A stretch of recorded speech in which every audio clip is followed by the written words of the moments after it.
वैदिक कालीन शिक्षा और बौद्ध कालीन शिक्षा कल हम लोगों ने पढ़ा था।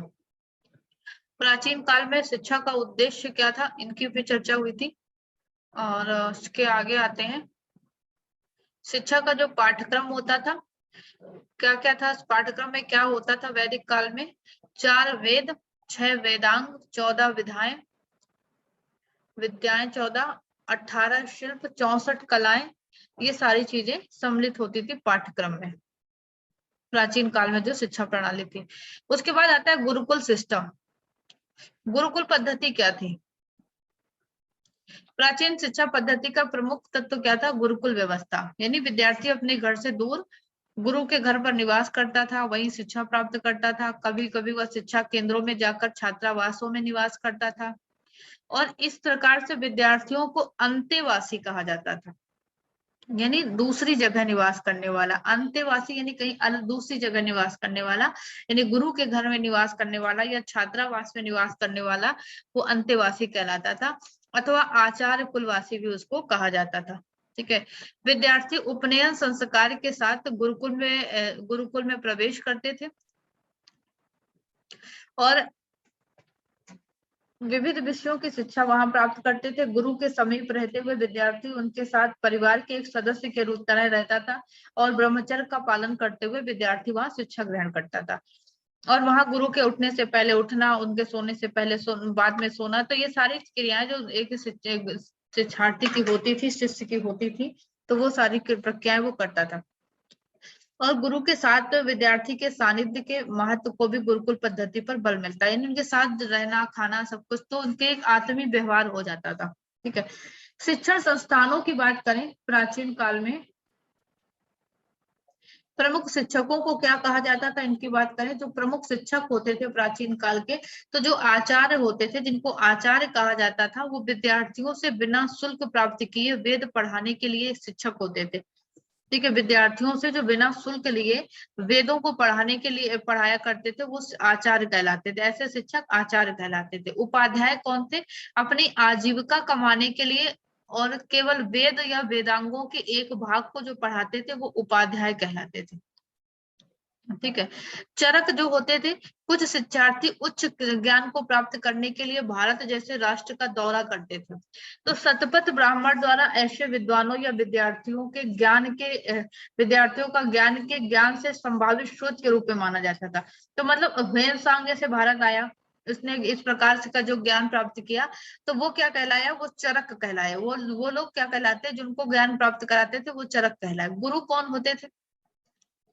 शिक्षा प्रदान करके अपने परिवार का पालन पोषण करके गृहस्थ जीवन जो जीते थे, वो गुरु कहलाते थे। ठीक है। तो युजन सातिका कौन थे? वे अपने प्रवचनों के लिए प्रसिद्ध थे, यानी विद्यार्थी उन दूर दूर से उनकी शिक्षा लेने के लिए जाते थे, दूर दूर, और वो क्या कहलाते थे? युजन सतिका, जो क्या करते थे? अपने प्रवचन देते थे।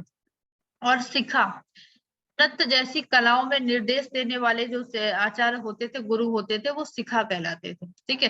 तो ये कुछ शिक्षकों के प्रकार थे प्राचीन काल में। उसके बाद शिक्षण संस्थान की बात करें तो कौन कौन से शिक्षण संस्थान उस समय प्रचलित थे? तो एक तो गुरुकुल, जहाँ ये शिक्षक का घर होता था, घर में रहते हुए शिक्षा भी प्रदान करते थे, वो गुरुकुल कहलाया। परिषद क्या होती थी? यहाँ छात्र उच्च शिक्षा के लिए रहते थे, और मूल रूप से 3 ब्राह्मणों द्वारा ये संचालित किए जाते थे परिषदें। ठीक है। तो परिषदें 3 ब्राह्मणों के द्वारा संचालित होती थी, और धीरे धीरे इनकी संख्या बढ़ती गई, और यहाँ एक परिषद में कम से कम मतलब करीब 20 ब्राह्मण सम्मिलित थे, जो दर्शन, धर्मशास्त्र और कानून के अच्छे ज्ञाता होते थे। तो वो परिषदों में शिक्षा प्रदान की जाती थी। ठीक है। और उसके बाद गोष्ठी या सम्मेलन, ये संस्थान होते थे, गोष्ठी और सम्मेलन। वे एक महान राजा द्वारा बुलाए गए एक राष्ट्रीय सभा होती थी, गोष्ठी, जिसे विभिन्न स्कूलों के प्रतिनिधियों को उनके विचारों को पूरा करने और आदान प्रदान करने के लिए आमंत्रित किया जाता था। वो क्या कहलाता था? गोष्ठी।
चलिए, तो गोष्ठी या सम्मेलन हो गया। आश्रम और धर्मोपदेश हुआ करते थे। आश्रम क्या थे?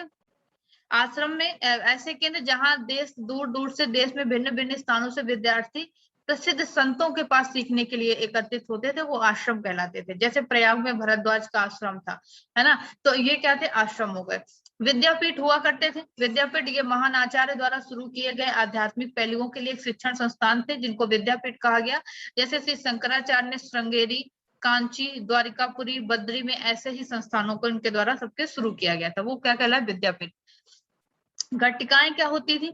यहाँ सुसंस्कृत विद्वान, शिक्षक, शिष्य सभी मिलते थे और विभिन्न विषयों पर चर्चा करते थे, और उनमें टकराव की संभावना भी रहा करती थी, तो वो क्या कहलाती थी? घटिकाएं कहलाती थी। ठीक है। अग्रहार क्या होता था? अग्रहार मतलब गांवों में ब्राह्मणों या बड़े लोगों के रहने का स्थान अग्रहार कहलाता था, जहां वे विद्या प्रदान करते थे। ठीक है। गांव, जब ग्रामीण क्षेत्रों में जो होता है, गांव के बाहर, ठीक है, एक ऐसा विशिष्ट स्थान जहां पे ब्राह्मण लोग या बड़े लोग जो उच्च कुल के थे हुआ करते थे उस समय, जिनको कहा गया, तो वो लोग विद्या ग्रहण, शिक्षा प्रदान करते थे, वो अग्रहार था। मठ क्या हो गए? मुख्य रूप से धार्मिक और धर्मनिरपेक्ष निर्देशों के निवास और प्राप्त करने के लिए होते थे मठ। यानी ये मठ शैव और वैष्णव दोनों संप्रदायों से संबंधित होते थे, और कुछ मंदिर और संघों से ये जुड़े होते थे। तो यहाँ पर धार्मिक और धर्मनिरपेक्ष निर्देशों के निवास प्राप्त करने के उद्देश्य से ये मठ खोले जाते थे। विहार क्या होता था? एक बौद्ध मठ जहां सभी बौद्ध उपदेश और दर्शन सिखाए जाते थे। हमने कल की क्लास में पढ़ा था कि जो इनके बौद्ध धर्म की शिक्षा थी वो कहाँ होती थी? विहार में, है ना। उनके लिए विहार खोले गए बौद्ध धर्म में शिक्षा के लिए। ठीक है। तो ये सारी चीजें, ये हमारे प्राचीन काल की जो शिक्षा व्यवस्था थी वो हो गई। अब बात आती है शिक्षण विधियों की। किस तरह की शिक्षण विधियां प्राचीन काल में प्रचलित थी? तो प्राचीन काल की शिक्षण विधियों की बात करें तो मौखिक रूप से होता था। ठीक है। प्रश्नोत्तर विधि होती थी, शंका समाधान विधि होती थी, व्याख्यान दिए जाते थे, वाद विवाद होता था। तो ये सारी चीजें, कुछ अनुकरण विधियां भी होती थी, कौशल की शिक्षा होती थी, प्रदर्शन अभ्यास के द्वारा ये सारी चीजें होती थी। तो इन सारी चीजों में क्या है, इससे क्या पता, ये सारी विधियां उस समय शिक्षा में मतलब शिक्षण की विधियां मौजूद थी, जिनके माध्यम से शिक्षार्थी को ज्ञान प्रदान किया जाता था। ठीक है। तो अब उसके बाद अब हम आते हैं प्राचीन भारत के जो महत्वपूर्ण शिक्षण संस्थान थे। ठीक है, उनकी बात करते हैं, यहाँ से भी क्वेश्चन बहुत आता है। तो प्राचीन भारत के मुख्य शिक्षण संस्थानों में एक तो पहला नाम आता है तक्षशिला का। तक्षशिला की बात करें तो तक्षशिला गांधार साम्राज्य की राजधानी थी। तक्षशिला को 7वीं शताब्दी ईसा पूर्व में दुनिया भर में स्थापित पहला विश्वविद्यालय बताया गया। ठीक है, 7वीं शताब्दी में यह स्थापित था और दुनिया का पहला विश्वविद्यालय था। अपने रिकॉर्ड में ह्वेनसांग ने तक्षशिला विश्वविद्यालय का उल्लेख किया था, जो नालंदा और विक्रमशिला विश्वविद्यालयों के समान था, ऐसा उसमें वर्णन आता है। ठीक है। तो तक्षशिला क्या था? ब्राह्मणवादी शिक्षा का एक महत्वपूर्ण केंद्र था। सबसे बड़ी चीज, इसकी पॉइंटेड चीज है कि यहाँ ब्राह्मणवादी शिक्षा का एक महत्वपूर्ण केंद्र था तक्षशिला, और इसने उत्तरी भारत में बौद्ध धर्म के दौरान अपना एक विशेष कद बनाया था, और इसने अन्य देशों के कई छात्रों को आकर्षित भी किया। तक्षशिला विश्वविद्यालय के जो प्रमुख विद्वानों में नाम आता है, ठीक है, चिकित्सा अध्ययन के लिए जो प्रसिद्ध, ये मेन चीज देखो, अगर क्वेश्चन आता है कि विशेष रूप से ये विश्वविद्यालय किस लिए जाने जाते थे, तो ये चिकित्सा अध्ययन के लिए प्रसिद्ध था तक्षशिला। होती सारी विद्याएं थी, लेकिन जो मुख्य रूप से था चिकित्सा के लिए प्रसिद्ध था। सुप्रसिद्ध व्याकरणिक कौटिल्य चंद्रगुप्त मौर्य के जो मंत्री होते थे। ठीक है। तो कौटिल्य हो गए, चरक, चिकित्सा के शिक्षक, ये सभी इसमें इस विद्यालय के महान व्यक्तित्वों में नाम आता है। ठीक है। और कोई अधिक लोकप्रिय संगठित संस्थान या विश्वविद्यालय ये नहीं था।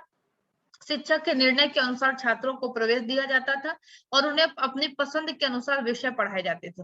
पठन के लिए न्यूनतम आयु 16 वर्ष से अधिक इसमें नहीं मानी जाती थी। ठीक है। तो 16 वर्ष की आयु में शिक्षण के लिए इसमें आयु भेजी जाती थी, आयु मानी गई। औपचारिक शिक्षा प्रणाली नहीं कोई, इसलिए कोई डिग्री या डिप्लोमा भी यहाँ नहीं था। ठीक है, चूंकि औपचारिक शिक्षण नहीं था इसलिए कोई डिग्री या उपाधियां नहीं दी जाती थी। मुख्य शाखाएं क्या थी? वेद त्रयी, यानी 3 वेद, वेदांत, व्याकरण, आयुर्वेद, 18 शिल्प, सैन्य शिक्षा, खगोल विज्ञान, कृषि, वाणिज्य, सर्पदंश की चिकित्सा आदि, ये सारी यहाँ की मुख्य शाखाएं थी जो यहाँ पर शिक्षाकार होता था। और विशेष रूप से जाना किसके लिए जाता था? चिकित्सा अध्ययन के लिए। ठीक है, तो ये भारतीय सैन्य विज्ञान में प्रशिक्षण के केंद्र के रूप में भी लोकप्रिय था। भारतीय सैन्य विज्ञान में प्रशिक्षण के केंद्र के रूप में लोकप्रिय था तक्षशिला। और पाणिनि शल्य चिकित्सा में विशेषज्ञ थे यहाँ, और चिकित्सा इसका मुख्य उत्पाद था। अर्थशास्त्र, अस्त्र शास्त्र, अर्थ नहीं अस्त्र शास्त्र के सॉरी यहाँ गलत लिखा हुआ है, अर्थशास्त्र के लेखक हैं कौटिल्य। कौटिल्य की बहुत प्रतिष्ठा थी और कोई जातिगत भेदभाव नहीं था। तक्षशिला जो था ये यूनानी संस्कृत से भी ये प्रभावित था। ठीक है, नालंदा विश्वविद्यालय अगला आता है तक्षशिला के बाद। नालंदा बिहार में है जो था। नालंदा बिहार प्रांत के राजगृह के पास स्थित है। राजगृह के पास बिहार के। भगवान बुद्ध के निकट शिष्य सरिपुत्र का जन्म स्थान रहा जो महायान से निकटता से जुड़ा था। तो 427 सी से 1197 तक के अधिगम का एक बौद्ध केंद्र था नालंदा, और इसे इतिहास में पहले महान विश्वविद्यालय के रूप में मान्यता दी जाती है। ठीक है, तक्षशिला था जरूर। तक्षशिला में क्या पढ़ा हमने? औपचारिक नहीं था तक्षशिला, कोई डिग्री और डिप्लोमा नहीं था वहां पे, लेकिन ये जो नालंदा था ये था, उपाधियां भी मिलती थी यहाँ पे, है ना। तो एक विश्वविद्यालय के रूप में इतिहास में इसको मान्यता दी जाती है। और इतिहासकार लिखते हैं कि नालंदा विश्वविद्यालय विचार की सार्वभौमिकता, अध्ययनों की विस्तृत श्रृंखला और समुदाय के अंतरराष्ट्रीय चरित्र स्तर का तुलनात्मक शिक्षा का एक केंद्र रहा। और इसकी जो तुलना की जाती है वो ऑक्सफोर्ड, कैम्ब्रिज, पेरिस और हार्वर्ड जैसे आधुनिक विश्वविद्यालयों से इसके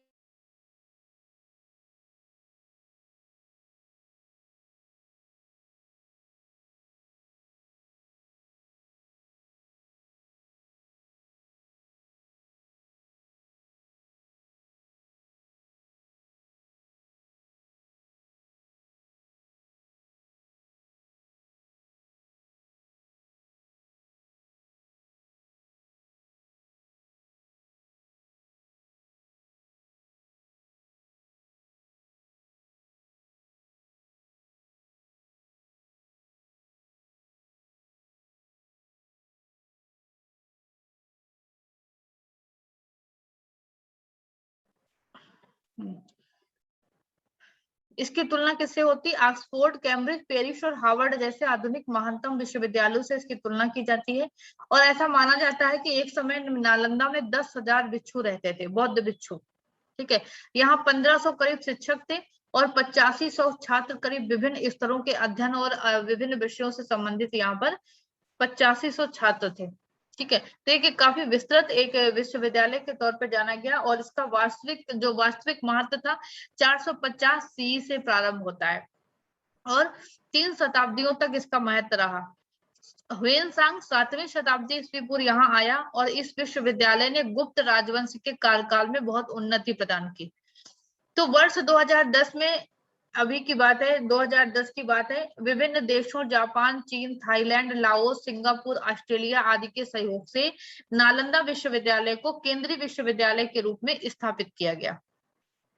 ठीक है, तो यह विश्वविद्यालय अपने महानगरी, सर्वमान, सर्वलौकिक तर्कशास्त्र के लिए ज्यादा प्रसिद्ध था। ठीक है, तर्कशास्त्र संकाय के लिए प्रसिद्ध था विशेष रूप से। द्वारपंडी एक शिक्षक विश्वविद्यालय में प्रवेश के लिए प्रभारी था। मतलब एक शिक्षक होता था जो विश्वविद्यालय में प्रवेश के लिए प्रभारी नियुक्त किया जाता था और उसको द्वारपंडी कहा जाता था। ठीक है, 8 बड़े बड़े हॉल जिन्हें सभाग्राम का नाम दिया गया और 300 अध्ययन कक्ष इसके मुख्य आकर्षण का केंद्र थे। तो एक अंदाजा लग सकता है कि हाँ, विश्वविद्यालय अपनी काफी गरिमा में था। पूरी एशिया में शिक्षा का एक बड़ा केंद्र माना जाता था। प्रवेश मानदंड कुछ कठिन भी थे और विश्वविद्यालय में प्रवेश के लिए न्यूनतम आयु सीमा 20 वर्ष थी। तक्षशिला में कितनी थी? 14 वर्ष। कई सुविधाएं यहाँ निःशुल्क दी जाती थी और कुलपति विश्वविद्यालय के कुलाधिपति शीलभद्र थे नालंदा के, और जिन्होंने सूत्र और शास्त्र ग्रंथों का अध्ययन किया था। ठीक है, शिक्षण की 3 विधियां थी यहाँ पर। मौखिक व्याख्यान दिए जाते थे, व्याख्यान तथा विवाद होता था और चर्चा होती थी। ठीक है, ये 3 तरह की शिक्षा व्यवस्था यहाँ पर शिक्षण पद्धतियां थी। नालंदा ने भारतीय संस्कृति के विकास, विस्तार और परिशोधन में एक महत्वपूर्ण भूमिका निभाई और इसका विनाश जो किया, इसको नष्ट करने का काम जो किया वो बख्तियार खिलजी ने किया था 12वीं शताब्दी में। नालंदा को नष्ट भ्रष्ट किया था। ठीक है, इसकी इतनी विशाल लाइब्रेरी में आग लगा दी गई थी, लूटपाट तमाम की। उसके बाद तीसरा विश्वविद्यालय आता है जो प्राचीन काल में बहुत प्रसिद्ध था, शिक्षा का केंद्र था, वो वल्लभी। वेनसांग आइटिंगस ने वल्लभ को भारत के पश्चिमी भाग में नालंदा के जैसे गौरवशाली रूप में पाया। वल्लभी कहाँ था? भारत के पश्चिमी भाग में था। और ये धर्मनिरपेक्ष विषयों के रूप में, धार्मिक शिक्षा का केंद्र नहीं था। वल्लभी धार्मिक शिक्षा का केंद्र नहीं था। इसमें अर्थशास्त्र, नीति शास्त्र, कानून और चिकित्सा भी यहाँ पढ़ाए जाते थे। ठीक है, मुख्य रूप से बौद्ध धर्म के हीनयान रूप का केंद्र था। ये इंपॉर्टेंट फैक्ट है, बौद्ध धर्म के हीनयान केंद्र का रूप था तक्षशिला वल्लभी। और 755 सीई तक वल्लभ अच्छी वित्तीय स्थिति में था, यानी एक धन के रूप में, वित्तीय रूप में ये समृद्ध था। लेकिन अरब के आक्रमण के बाद कुछ भाग इसका नष्ट हो गया, फिर 12वीं शताब्दी तक ये जारी रहा। ठीक है, तो ये वल्लभी। उसके बाद अब विक्रमशिला की बात आती है। विक्रमशिला विश्वविद्यालय गंगा नदी के तट पर उत्तरी मगध में 8वीं शताब्दी में पाल वंश के सम्राट धर्मपाल के द्वारा इसको स्थापित किया गया था, विक्रमशिला को। ठीक है, ये विश्वविद्यालय धार्मिक शिक्षाओं के लिए प्रसिद्ध था। विक्रमशिला धार्मिक शिक्षाओं के लिए प्रसिद्ध था और यहाँ पर 108 विद्वानों को विभिन्न मंदिरों के प्रभारी और प्राचार्य और आचार्यों के रूप में नियुक्त किया गया था। विक्रमशिला में 108 विद्वानों को। ठीक है, 8वीं शताब्दी में पाल वंश के सम्राट धर्मपाल द्वारा इसको स्थापित किया गया था। इसने तिब्बत के कई विद्वानों को आकर्षित किया और जो उच्च अध्ययन के लिए वहां आए थे। विश्वविद्यालय को बाद में 6 कॉलेजों में आयोजित किया गया और केंद्रीय भवन को विज्ञान भवन इसके कहा जाता था। ठीक है, मुख्य द्वार पर इसके भी एक पंडित नियुक्त किया गया था।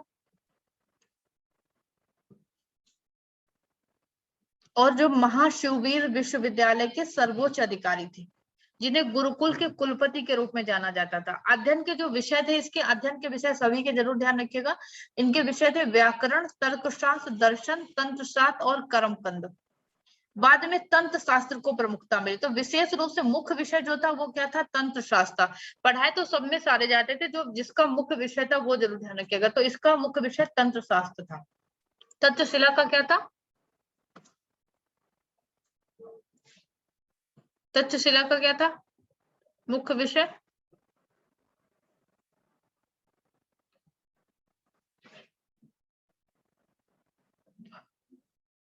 चिकित्सा।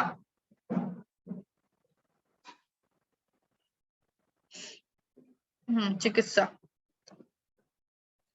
तो बंगाल के शासकों द्वारा समरसता, जिसको दीक्षांत समारोह कहा जाता था, दीक्षांत समारोह के दौरान स्नातकों और स्नातकोत्तरों की उपाधि प्रदान की गई और इसे 1203 ईस्वी में बख्तियार खिलजी के द्वारा इसको भी नष्ट किया गया और इस प्रकार एक शक्तिशाली शैक्षिक केंद्र का पतन हो गया और विक्रमशिला विश्वविद्यालय तांत्रिक बौद्ध धर्म के लिए भी प्रसिद्ध था। ठीक है, फिर आता है 5वां ओदांतापुरी। ओदांतापुरी मगध में पाल वंश के राजाओं के सत्ता में आने से पहले, बहुत पहले ये विश्वविद्यालय स्थापित हो चुका था। ओदांतापुरी मगध में है और ओदांतापुरी उस स्तर की प्रसिद्धि और प्रतिष्ठा प्राप्त नहीं कर सका जो नालंदा या विक्रमशिला ने पूरी की। लगभग 1000 बौद्ध भिक्षुओं और छात्रों के निवास किया यहाँ पर और वहां शिक्षा भी प्राप्त की और इसने तिब्बत के छात्रों को भी आकर्षित किया ओदांतापुरी ने। जगदला एक आता है, अगला विश्वविद्यालय जगदला। पाल राजा बंगाल के राजा रामपाल ने एक मठ का निर्माण करवाया और इस मठ का नाम रखा गया जगदला। लगभग 100 वर्षों तक बौद्ध शिक्षा के केंद्र के रूप में रहा ये और इसे 12वीं शताब्दी में के आक्रमण में नष्ट कर दिया गया। इसको भी मतलब खिलजी ने ही सारे नष्ट किए ज्यादातर।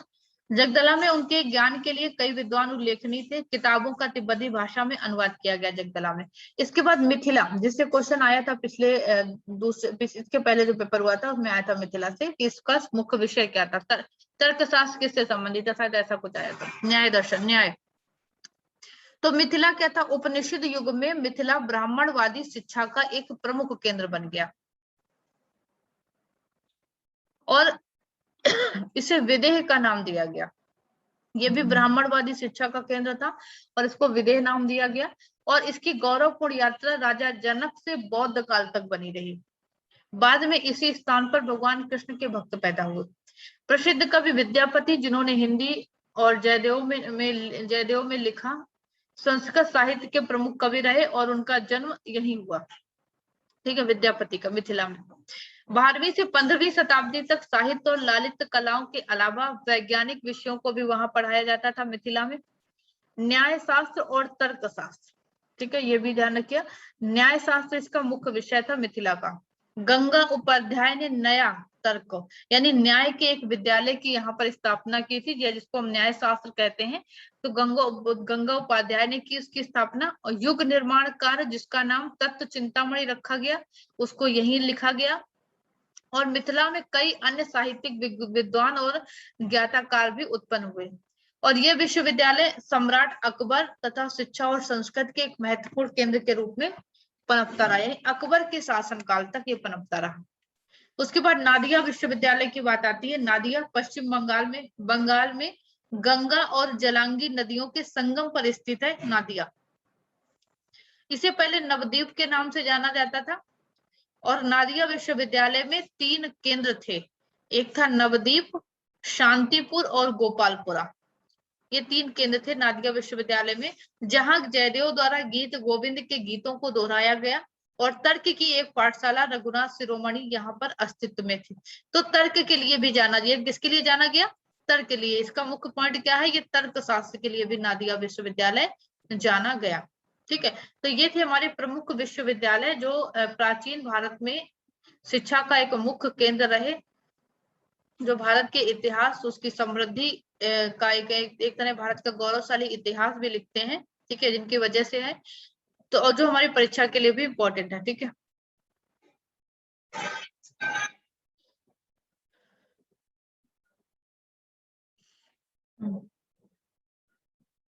उसके बाद उज्जैनी में एक विश्वविद्यालय आता है, नवा उज्जैनी।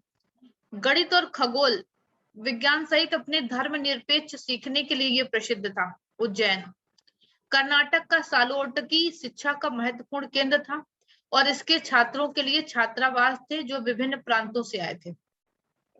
तो इस महाविद्यालय का वित्तीय महापोषण वर्ष 945 ईस्वी के आसपास हुआ था। ठीक है, एक कर्नाटक में सलोगोटी शिक्षा का महत्वपूर्ण केंद्र था, फिर उज्जैन में ये था गणित और खगोल के लिए प्रसिद्ध था, फिर तमिलनाडु में था एक एन्नेराइम, यहाँ 340 छात्रों को निःशुल्क निवास और प्रशिक्षण दिया जाता था। ठीक है, तो ये थे हमारे कुछ प्रमुख विश्वविद्यालय। अब बात आती है आगे, तो प्राचीन की बात हो गई, आधुनिक शिक्षा प्रणाली के विकास की बात करें। क्रमागत विकास आधुनिक शिक्षा प्रणाली का हुआ किस तरह से, उसकी बात करें।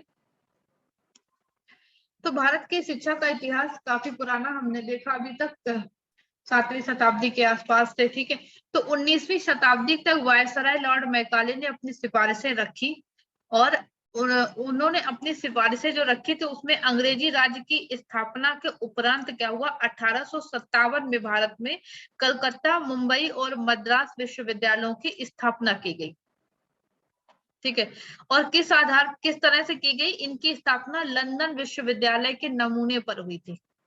तीनों विश्वविद्यालय जो 1857 में खोले गए लंदन विश्वविद्यालय के नमूने पर हुई। और कैम्ब्रिज और ऑक्सफोर्ड के समान इनमें सहजीवन न था, जैसे कैम्ब्रिज और ऑक्सफोर्ड में था, लेकिन ये कैसा था? लंदन विश्वविद्यालय की तरह से था। तो सन 1913 से 1921 तक 6 आवास शिक्षा संबंधित विश्वविद्यालयों की स्थापना होती है। 1920 में सर सैयद अहमद खान ने अलीगढ़ मुस्लिम विश्वविद्यालय की स्थापना की 1920 में। 1918 में हैदराबाद के निजाम ने उस्मानिया विश्वविद्यालय स्थापित किया, उसमें उच्च शिक्षा का माध्यम उर्दू रखा गया।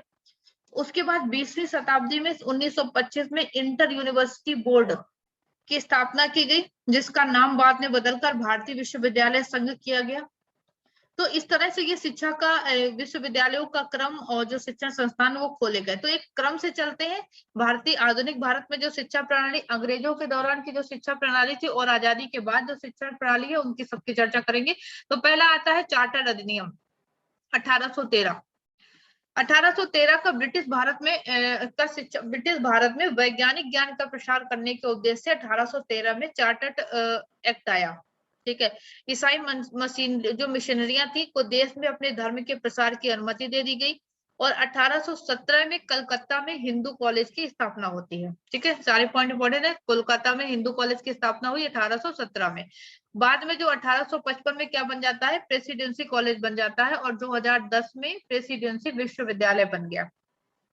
तो जो 1817 में कोलकाता में हिंदू कॉलेज स्थापित किया गया, 1885 में वो प्रेसिडेंसी कॉलेज बनता है, और 2010 में प्रेसिडेंसी विश्वविद्यालय बन जाता है। ठीक है, उसके बाद 1823 में एल्फिस्टिनो रिपोर्ट आती है 1823 में, और ये इस रिपोर्ट में जिला परीक्षा अधिकारियों की नियुक्ति की बात कही गई। एल्फिस्टिनो रिपोर्ट में क्या कहा गया कि जिला परीक्षा अधिकारियों की नियुक्ति की जाए, स्कूल पर्यवेक्षकों और शिक्षकों के लिए प्रशिक्षण की अनुशंसा की जाए, यानी जो स्कूल पर्यवेक्षक है और स्कूल शिक्षक है उनको प्रशिक्षित किया जाए। ये बात एल्फिस्टिनो रिपोर्ट में की गई। और एल्फिस्टिनो संस्थान मुंबई में खोला गया 1834 ईस्वी में। ठीक है, जो उच्च शिक्षा के क्षेत्र में नए घटनाक्रम के रूप में चिन्हित किया गया, और ये बम्बई विश्वविद्यालय के सबसे पुराने कॉलेजों में एक है एल्फिस्टिनो कॉलेज। ठीक है, उसके बाद एल्फिस्टिनो रिपोर्ट के बाद 1835 में लॉर्ड मैकाले ने अपनी रिपोर्ट में एक ऐसी शिक्षा प्रणाली का अनुमोदन किया जो धर्मनिरपेक्ष और वैज्ञानिक पद्धतियों पर आधारित हो, सदियों पुराने पूर्वाग्रहों से जो मुक्त हो, और पश्चिमी दुनिया की शिक्षा पद्धति के जो समान हो, ऐसा मैकाले ने 1835 में एक अनुमोदन किया। तो इस तरह उन्होंने आधुनिक भारत के निर्माण में अपनी भूमिका जो निभाई। ठीक है, अब तक हमारा जो शिक्षा प्रणाली जो चल रही, कहीं ना कहीं उसमें वो मैकाले की पद्धति दिखाई पड़ती। तो इस रिपोर्ट में प्राच्यवादी यानी पश्चिमी विद्वानों द्वारा भारतीय या पूर्वी सभ्यता के संदर्भ में उपयोग किया गया ये शब्द है प्राच्यवादी। उनको कहा गया जो पश्चिमी विद्वानों के द्वारा भारतीय या पूर्वी सभ्यता के संदर्भ में इस शब्द का प्रयोग किया जाता था। ठीक है, अगर कहें कि पश्चिमी विद्वान भारतीय सभ्यता के लिए या भारतीय विद्वानों के लिए या पूर्व के लोगों के लिए प्राच्यवादी शब्द का प्रयोग करते थे। ठीक है, तो वो प्राच्यवादी कहलाता। तो देसी शिक्षा के बजाय पाश्चात्य अंग्रेजी शिक्षा का समर्थन इसमें किया गया पुरजोर। और इसके बाद इसमें ब्रिटिश सरकार की जो नीतियां थी इसमें देखने को मिली। ठीक है, और इस रिपोर्ट के आधार पर तत्कालीन गवर्नर जनरल लॉर्ड विलियम ने 1837 में अंग्रेजी को सरकारी भाषा का दर्जा दे दिया 1837 में, और जिसके अनुसार अब सरकारी नौकरियों के लिए अंग्रेजी भाषा अनिवार्य बन गई। और इस पहल को मुख्य रूप से प्राथमिक और माध्यमिक पर निर्देशित किया गया था, यानी प्राथमिक और माध्यमिक पर सरकारी भाषा अनिवार्य कर दी गई। ठीक है, उसके बाद 1854 में आया वुड डिस्पैच। वुड डिस्पैच 1854 में वुड का घोषणा पत्र, ये उच्च शिक्षा के विषय में पहली नीति थी। तो अगर उच्च शिक्षा के विषय में जो पहली नीति थी उसको वो कौन सी थी, वो वुड डिस्पैच थी। इसको ब्रिटिश भारत में अंग्रेजी शिक्षा का मैग्ना कार्टा भी कहा जाता है।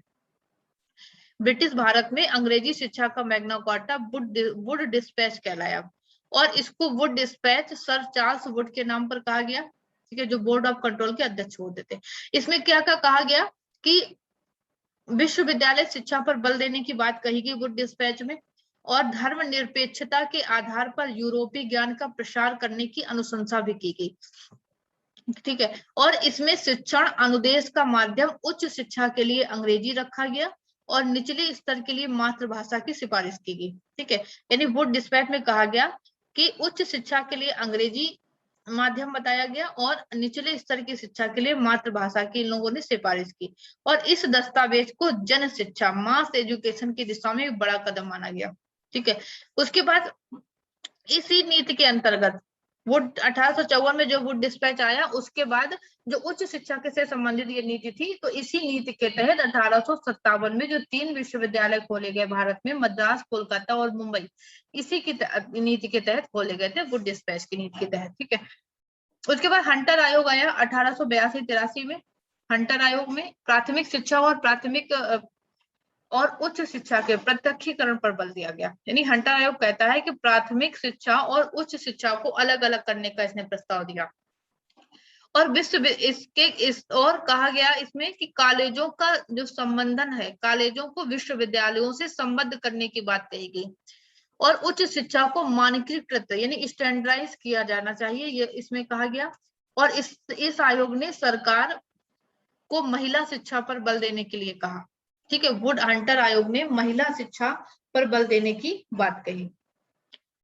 तो लॉर्ड कर्जन ने उच्च शिक्षा के महत्व को समझते हुए थॉमस रॉयले की अध्यक्षता में 27 जनवरी 1902 को भारतीय विश्वविद्यालय आयोग की नियुक्ति की। तो भारतीय विश्वविद्यालय आयोग की नियुक्ति कब होती है? 27 जनवरी 1902 को।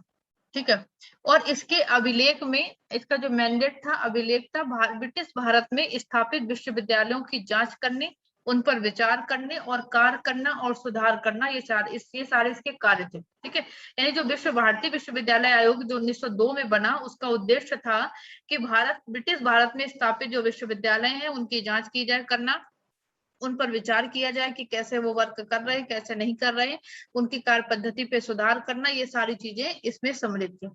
और इसकी अनुशंसा के आधार पर भारतीय विश्वविद्यालय अधिनियम 1904 फिर पारित किया गया। जब 1902 में विश्वविद्यालय संघ बनता है तो 27 जनवरी तो 1904 में फिर विद्यालय अधिनियम इसी अनुशंसा के आधार पर पारित किया गया। वर्ष 1905 में फिर क्या होता है, इधर बंगाल विभाजन हो जाता है। स्वदेशी राष्ट्रवादी नेताओं के द्वारा राष्ट्रीय शिक्षा परिषद की स्थापना की गई बंगाल विभाजन के बाद, और जिनमें स्वतंत्रता के बाद एक जाधवपुर विश्वविद्यालय के रूप में स्थित होता है, जो आज भी है जाधवपुर यूनिवर्सिटी। तो ये स्वदेशी राष्ट्रवादी नेताओं के द्वारा स्थापित की गई थी बंगाल विभाजन के बाद। रविन्द्रनाथ टैगोर ने राष्ट्रीय भाषाओं के विकास के साथ साथ भारतीय परंपराओं और संस्कृत के ज्ञान के प्रचार के लिए शांति निकेतन नामक एक शिक्षा केंद्र की स्थापना की, जो बंगाल के वीरभूम जिले में स्थित है। ठीक है, उसके बाद एबोट वुड रिपोर्ट वर्ष 1937 में स्थापित किया गया, एबोट वुड रिपोर्ट। तो इस नीति में ये अनुशंसा की गई कि प्रत्येक प्रांत के लिए एक विश्वविद्यालय स्थापित किया जाना चाहिए और विश्वविद्यालयों की शिक्षण गतिविधियों को प्रोत्साहित किया जाना चाहिए। एबोट रिपोर्ट में कहा गया कि प्रत्येक 1937 में आई एबोट रिपोर्ट कि प्रत्येक प्रांत के लिए एक विश्वविद्यालय होना चाहिए और विश्वविद्यालय की शिक्षण गतिविधि को प्रोत्साहित किया जाना चाहिए, ये एबोट रिपोर्ट कहती है। फिर 1917 में, इसके पहले 1917 में सरकार ने कोलकाता विश्वविद्यालय की स्थापना की गई। ठीक है, कलकत्ता विश्वविद्यालय की स्थिति और संभावनाओं की जांच करने के लिए सैडलर आयोग की नियुक्ति की 1917 में, जिसकी अनुशंसाओं का राष्ट्रव्यापी कार्यान्वयन हुआ। सैडलर आयोग की मुख्य बातें क्या थी? इसमें डिग्री कॉलेज और मध्यम शिक्षा के पृथकीकरण की सिफारिश की गई, यानी कि डिग्री कॉलेज को माध्यमिक शिक्षा के से अलग करने की सिफारिश कही गई। विश्वविद्यालय के शिक्षक के चयन के लिए एक विशेष चयन समिति का सुझाव दिया गया कि विश्वविद्यालय के लिए शिक्षक का चयन हम करेंगे तो उसके लिए एक चयन समिति होनी चाहिए और विशेष चयन समिति, और 2 प्रकार के पाठ्यक्रम चलाने चाहिए, एक ऑनर्स कोर्स और पास ऑनर्स कोर्स। तो इसमें ये अपेक्षा की जानी चाहिए कि कोर्स करने के पश्चात छात्रों को विषयों में विशेषज्ञता प्राप्त हो, ऐसा इसमें प्रस्ताव पारित किया गया, बातें कही गई। फिर भारत सरकार अधिनियम 1919 जो पारित हुआ, इसके अंतर्गत शिक्षा को एक प्रांतीय विषय बनाया गया। तो शिक्षा को प्रांतीय विषय कब बनाया गया? भारत सरकार अधिनियम 1919 जब आया तो शिक्षा को प्रांतीय विषय बनाया गया, और जिससे केंद्र सरकार का नियंत्रण इसमें कम किया जा सके।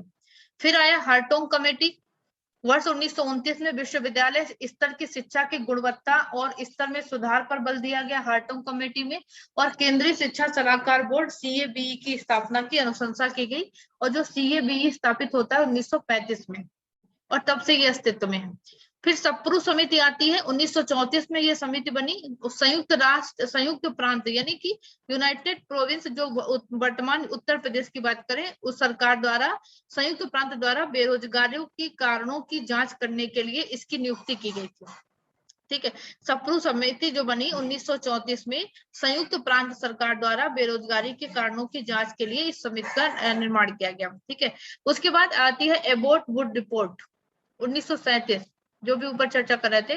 तो इसकी स्थापना 1937 में हुई, और विश्वविद्यालय स्तर पर शिक्षा का माध्यम अंग्रेजी होना चाहिए। ये एबोट वुड रिपोर्ट कहती है कि विश्वविद्यालय स्तर पर शिक्षा का माध्यम अंग्रेजी हो, और इस रिपोर्ट के अनुसार एक नए प्रकार की तकनीकी संस्थान, पॉलिटेक्निक और व्यावसायिक शिक्षा प्रशिक्षण महाविद्यालय स्थापित किए गए। ठीक है, यानी तकनीकी संस्थान, पॉलिटेक्निक और व्यावसायिक शिक्षण प्रशिक्षण महाविद्यालय स्थापित किए गए इसमें। ठीक है, उसके बाद आता है वर्धा रिपोर्ट। वर्धा योजना 1937 में आई, जिसको बुनियादी शिक्षा नई तालीम, ठीक है, के रूप में जाना गया। डॉक्टर जाकिर हुसैन की अध्यक्षता में इस समिति को एक निश्चित रूप दिया गया और इसका जो दर्शन था गांधीवादी दर्शन पर यह आधारित थी और जैविक, सामाजिक और मनोवैज्ञानिक ज्ञान प्रदान करना इसका उद्देश्य था। फिर सर्जेंट रिपोर्ट आती है 1944, जिसको युद्ध के बाद की अंतिम योजना कहा जाता है और इस शिक्षा के भारतीयकरण की दिशा में इस रिपोर्ट को महत्वपूर्ण कदम माना गया। इस रिपोर्ट को सर्जेंट रिपोर्ट 1944। फिर भारत सरकार अधिनियम 1935 के अंतर्गत शिक्षा में प्रांतीय सरकारों को स्वायत्तता दी गई और इस अवधि में उच्च शिक्षा का काफी विस्तार हुआ और माध्यमिक शिक्षा अधिक प्रगति नहीं हुई इस समय। और इसके अंतर्गत विश्वविद्यालय अनुदान आयोग यूजीसी की स्थापना और 3 वर्ष का डिग्री कोर्स प्रस्तावित किया गया। इसी सर्जेंट रिपोर्ट में ये कहा गया कि यूजीसी की स्थापना का प्रस्ताव दिया गया, सिफारिश की गई और 3 वर्ष का डिग्री कोर्स हो ये कहा गया। ठीक है, तो वर्धा शिक्षा योजना और युद्ध के बाद भारत में शिक्षा विकास योजना को केंद्रीय शिक्षा सलाहकार बोर्ड ने स्थापित किया था। ठीक है, तो ये तो थी अंग्रेजों के समय की जो हमारी शिक्षा प्रणाली में जो जो परिवर्तन हुए, जो जो सुधार किए गए, ये अंग्रेजों के समय की शिक्षा प्रणाली थी। अब हम कल की जो क्लास में पढ़ेंगे स्वतंत्रता के पश्चात उच्च शिक्षा में क्या प्रगति हुई। ठीक है, समय हमारा आधा मिनट बचा है, तो आपको कुछ पूछना है तो पूछ सकते हैं आप लोग। कल ये सारे आप लोग रिवाइज कर लीजिएगा, इससे रिलेटेड कुछ क्वेश्चन आप लोग से करेंगे क्लास में, उसके बाद आगे की क्लास करेंगे। ठीक है, चलिए, थैंक यू सो मच सभी का जुड़ने के लिए। किसी को कोई डाउट तो बता दीजिए।